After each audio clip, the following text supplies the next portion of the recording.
মধু দেখ আল্লাহ রাসূল হযরত আলী মা ফাতেমা হাসান হোসেনের দোহাই লাগে মন থেকে দেন জ্ঞান দিয়ে সত্য সঠিকভাবে দেখবি কি বিষয় কি আশা কি নিয়ে কি ক্ষতি কি নষ্ট কোন সমস্যা কোথায় সমস্যা কি রোগ কি আশা কি নিয়ে দেখ মন থেকে দেখবি সত্যভাবে দেখবি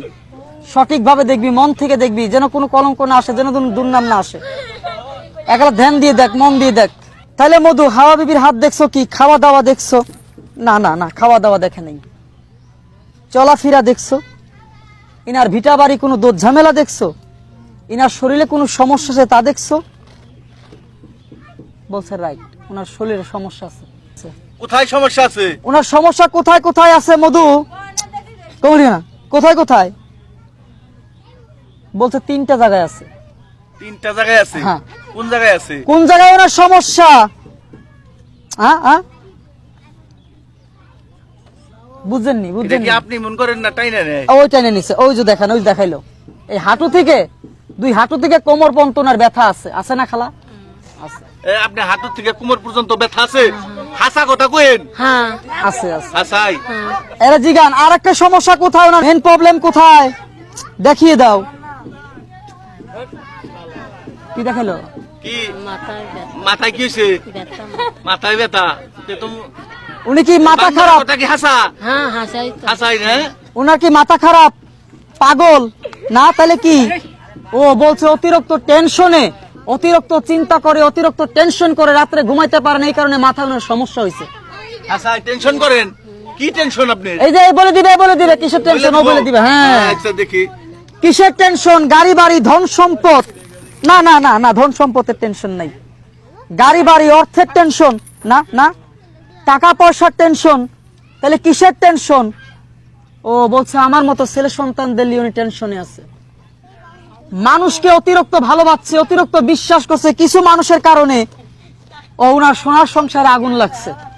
ছেলে সন্তানে জিজ্ঞাসা করে না হ্যাঁ ও দিন আনে দিন খায়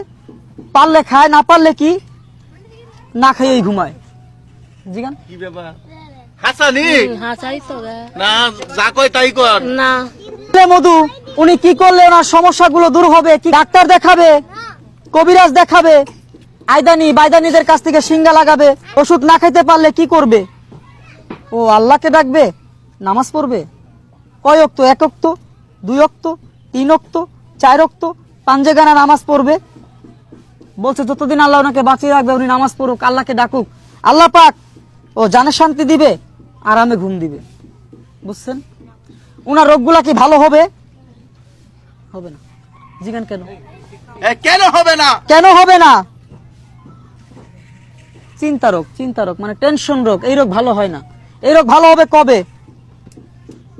কবরে গেলে ও যেদিন মাটির তলা যাবে সেদিন ভালো হবে সমান্তর কি জ্ঞান আর বাঁচে থাকাকালীন কি করবে আল্লাহকে ডাকবে বুঝছেন তো কি করবে ওই আল্লাহকে ডাকেন বলছে নামাজ পড়বে আল্লাহকে ডাকবে নামাজ পড়বে আল্লাহ ওনাকে রক্ষা রাখবে শান্তিতে রাখবে আর কিছু লিবি তাহলে উনি তোমার টাকা সাহায্য 30টা টাকা লেই না না না না লিমু না আচ্ছা আচ্ছা ঠিক আছে ঠিক আছে লিমু না লেই না না থাক লিমু না টাকা লইতে না করলো টাকা নিব এমনি গরিব মানুষ না খায় রইছে দেখছেন তো হ্যাঁ উনি হ্যাঁ ও উঠে যাবে যান বাবা যান এই বান্দর রে বুঝছেন আপনি কেমনে কি করছেন এটা কেমনে কিছু করি না এটা ছোট কাল থেকে গোনার বানর গোনার একটা অভিজ্ঞতা এনাদের কাছে আছে আল্লাহ তাআলা যেমন মানুষের বেরেন দিছে বুদ্ধি দিছে ওদেরও বুদ্ধি দিছে বেরেন দিছে যখনকার রামের ভাই লক্ষণকে বান মারছিল তখনকার এদেরই বংশধর হুলমান বীর হুলমান পর্বত সুদা তুলে আনছে গাছরা লিয়েছে বান কাটাইছে ওষুধ দিছে ভালো হয়েছে এরা সেই জাতের বানর এটা হলো জাম্মুমান বানর এর নাম হলো জাম্মুমান এই যে ধরেন বানরের 200 টাকা দিলাম খাওয়াই মধু তো না ভাই কলা খাওয়াই থাক